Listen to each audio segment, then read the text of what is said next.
அட என்ன ஒரு அதிசயம்! பாரு இல்லாத ஒரு நாமினேஷனா? நம்பவே முடியலங்க. திடீர்னு ஹவுஸ்மேட்ஸ்க்கு என்ன அவ்வளோ பெரிய பாசம் வந்திருக்கு நம்ம பார்வதி மேலே.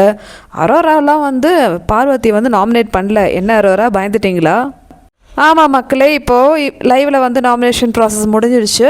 ஸோ மெஜாரிட்டி ஓட்ஸ் வந்திருக்கிறது யாருக்கெல்லாம் பார்த்தீங்கன்னா, வியானா, அதுக்கப்புறம் ரம்யா, எஃப்ஜே, சபரி, சாந்திரா, கடைசியில் வினோத். இவங்க 6 பேர் தான் வந்து நாமினேஷனில் வந்து சிக்கியிருக்காங்க.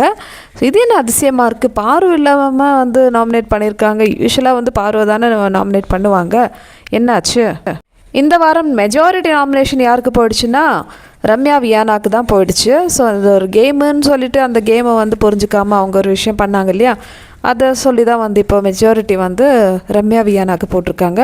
ஸோ அதுக்கப்புறம் கமருதீனுக்கு வந்திருக்கு நாமினேஷன். ஆதரை போட்டிருக்காங்க, திவ்யா போட்டிருக்காங்க, இந்த மாதிரி 2-3 பேர் போட்டிருக்காங்க. ஆந்திராவுக்கு ஒரு 4-5 நாமினேஷன் வந்திருக்கு. ஆக மொத்தத்தில் இந்த 6 பேர் வந்து நாமினேட்டாக இருக்காங்க. இதில் வந்து யார் வீக்கஸ்டாக இருக்கான்னு சொல்லிட்டு சொல்லவே தேவையில்ல, நமக்கு தெரியும். ரம்யா வியானா இந்த 2 டிக்கெட்லேருந்து யாராவது ஒருத்தர் வந்து கண்டிப்பாக கிளம்பிடுவாங்க. சபரிக்கு வந்து இந்த வாட்டி நிறைய ஓட்ஸ் போயிருக்கு போலையே. சரி இருக்கட்டும், அவரும் எத்தனை நாள் தான் ஒளிஞ்சு விளையாடுறது. எனிவே தேவையில்லாத ஒரு நாமினேஷன் பாஸ் வச்சு இந்த 6 பேர் வந்து சிக்கி வச்சுருக்காங்க. அந்த டீம்லேருந்து வந்திருக்கலாம்ல பிக் பாஸ். சரி, இப்போ இந்த 6 பேர்லேருந்து யார் போவாங்கன்னு சொல்லிட்டு உங்களோட ஒப்பீனியன் சொல்லுங்கள் மக்களே.